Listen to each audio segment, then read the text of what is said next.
GST की दरों को कम किए जाने के बाद हरियाणा के मुख्यमंत्री नायब सिंह सैनी ने शनिवार को चंडीगढ़ में प्रेस कॉन्फ्रेंस की। इस दौरान मुख्यमंत्री नायब सिंह सैनी ने कहा कि जीएसटी काउंसिल की 56वीं बैठक में टैक्स की दरों को कम किया गया है। सीएम ने कहा कि अब जीएसटी की 2 ही दरें रहेंगी और बाकी जो दरें थी उनको खत्म कर दिया है। सीएम ने कहा कि इस बदलाव से आम व्यक्ति को फायदा होगा। इसके साथ ही मुख्यमंत्री नायब सिंह सैनी ने कहा कि कृषि और किसानी से जुड़े हुए तमाम उपकरणों पर जीएसटी की दरों को संशोधित किया गया है, जिसके चलते किसानों को काफी फायदा होगा। मुख्यमंत्री नायब सिंह सैनी ने कहा कि कृषि और किसानी क्षेत्र के लिए जो फैसला केंद्र सरकार ने लिया है उसके लिए केंद्रीय वित्त मंत्री और प्रधानमंत्री का आभार व्यक्त करते हैं।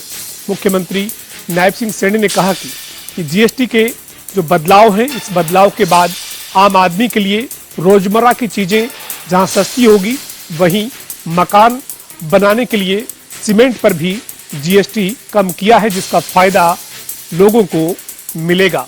मुख्यमंत्री नायब सिंह सैनी ने कहा कि जो लग्जरी और अहितकारी आइटम है उनको 40% की जीएसटी की दरों में शामिल किया है, जिससे आम आदमी को कोई नुकसान नहीं होगा। मुख्यमंत्री नायब सिंह सैनी ने कहा कि जीएसटी की दरों को जो कम किया है उसके साथ साथ सेस को भी खत्म किया है, जिसका फायदा सीधे तौर पर आम आदमी को मिलेगा। इस समय हम खड़े हैं हरियाणा और राजस्थान के बॉर्डर पर, यानी कि नांगल चौधरी से महज चंद किलोमीटर दूरी पर, जहां पर राजस्थान के जो नीमका थाना सीकर है, वहां का सबसे बड़ा जो बांध है जो बॉर्डर के ऊपर में बना हुआ है। और इस बार बारिश का जो है अच्छा प्रभाव जो है देखने को मिल रहा है। 2018 के बाद पहली बार ये बांध, जो बहुत बड़ा बांध है, सीकर जिले का सबसे बड़ा बांध है, ये ओवरफ्लो हो गया है और अभी फिलहाल 4 से 6 इंच जो है पानी वो चल रहा है। आगे अगर बरसात होती है तो ये पानी का बहाव तेज होता है और कुछ ही समय बाद जो है ये हरियाणा में प्रवेश कर जाएगा।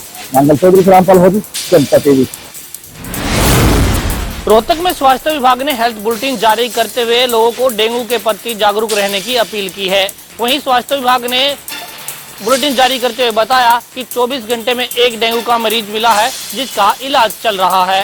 हालांकि अभी तक कुल मरीजों की संख्या 34 हो गई है, जिसमें 4 मरीज मलेरिया के भी पाए गए हैं, जिसको लेकर स्वास्थ्य विभाग पूरी तरह से अलर्ट मोड में दिखाई दे रहा है और कॉलोनियों में जाकर लोगों को जागरूक कर रहा है। वहीं सैंपल भी ले जा रहे हैं और लार्वा चेक कर लोगों को नोटिस भी दिया जा रहा है।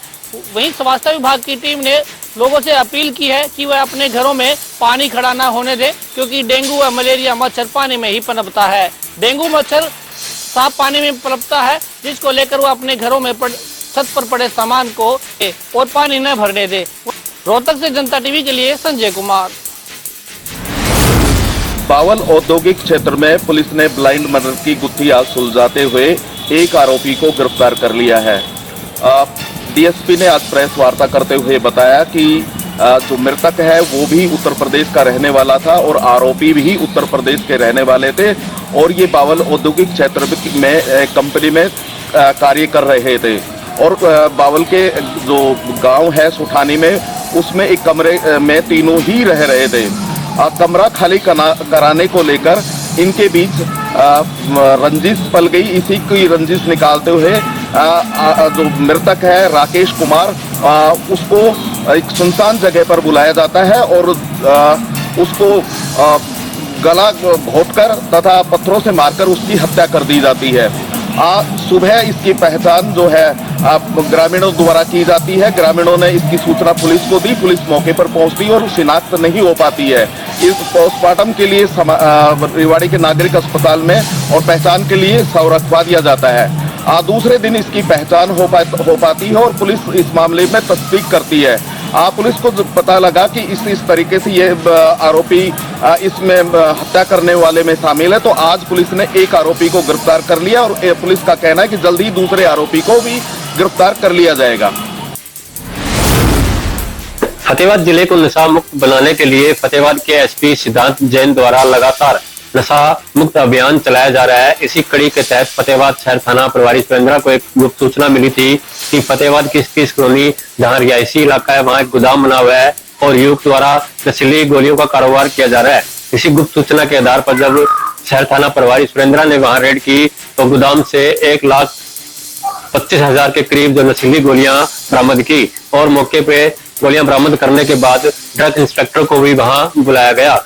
इस संबंध में जानकारी देते हुए सुरेंद्रा ने बताया कि उन्हें गुप्त सूचना मिली थी कि एक युवक जो 30 कॉलोनी में गोदाम बनाकर नशीली गोलियां बेचने का कारोबार करता है। जब पुलिस ने वहां रेड की तो 1,25,000 के करीब जो नशीली गोलियां बरामद की गई हैं। इन पकड़ी गई गोलियों की कीमत बाजार में कम से कम करोड़ों रुपए बताई जा रही है।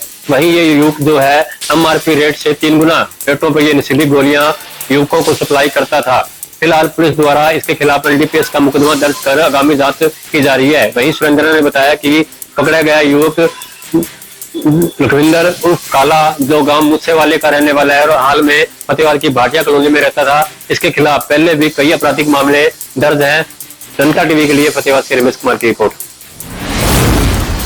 3 दिन बाद आज फिर खूब बारिश हुई है जिससे जगह जगह जलभराव की स्थिति पैदा हो गई है। इसके साथ साथ किसानों की फसलें भी चौपट होने का खतरा मंडरा रहा है क्योंकि पहले भी बारिश काफी हो चुकी है जिससे काफी फसलें खराब हो चुकी है। अब जो है धान की फसल जो है वो पकने के लिए तैयार है और अभी तक अगर बारिश इसी प्रकार चलती है तो जो पकने वाली फसल है वो नुकसान हो जाएगा। इसके अलावा अगर बारिश इसी प्रकार चलती रही तो डूब भी सकती है फसलें। जहाँ तक सब्जी लगाने वाले किसानों का हाल है, सब्जियां खत्म हो चुकी हैं। जैसे तोरी है वो 70 रुपए किलो बिक रही है, घिया 60-70 रुपए किलो बिक रही है। इसी प्रकार से भी सब्जियां महंगी होगी और गरीबों की थाली से तो सब्जी गायब हुई है, अमीरों की थाली से सब्जी गायब होने वाली है। अगर इसी प्रकार से बारिश आती रही तो लोगों को सब्जी खानी भी मुश्किल हो जाएगी। और तो इनके साथ साथ जो काम करने वाले आड़तियों को या जो दुकानदार है उनको भी काफी नुकसान का सामना करना पड़ रहा है। पहाड़ों पर लगातार बारिश के चलते हथनीकुंड बैराज के गेट 105 घंटे लगातार खुले रहे जो कि 2023 में 97 घंटे का भी रिकॉर्ड टूट गया। लेकिन अब राहत की बात यह है कि ऊपरी इलाकों में बारिश नहीं है जिसके चलते हथनीकुंड बैराज के फ्लड गेट बंद कर दिए गए और जो बैराज में लगभग 55,000 क्यूसेक पानी है उनको लिंक नहरों में छोड़ दिया गया। इस संबंध में जानकारी देते हुए इरिगेशन विभाग के सुपरिटेंडिंग इंजीनियर RS मित्तल ने बताया कि प्रदेश सरकार लोगों को लेकर काफी चिंता है। हालांकि अभी ऊपरी इलाकों में बारिश नहीं है जिसके चलते हथनीकुंड बैराज के फ्लड गेट बंद है, लेकिन मौसम विभाग द्वारा दी गई चेतावनी कि 20 सितंबर तक बारिश का अलर्ट रहेगा जिसके चलते प्रदेश सरकार द्वारा जितने भी इरिगेशन विभाग के कर्मचारी हैं उनकी छुट्टियां रद्द कर दी गई हैं। RS मित्तल ने जानकारी देते हुए बताया कि 20 सितंबर तक किसी भी कर्मचारी को कोई छुट्टी नहीं मिलेगी।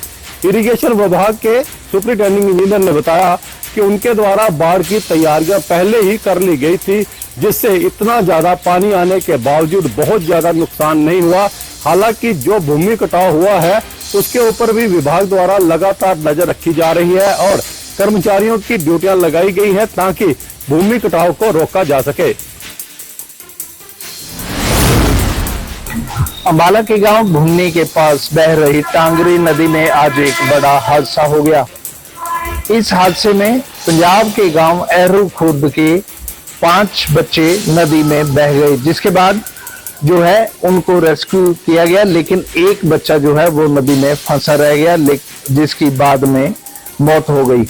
आपको बता दें कि एहरू खुर्द के ये सभी बच्चे जो टांगरी नदी है उसमें नहाने के लिए चले गए थे।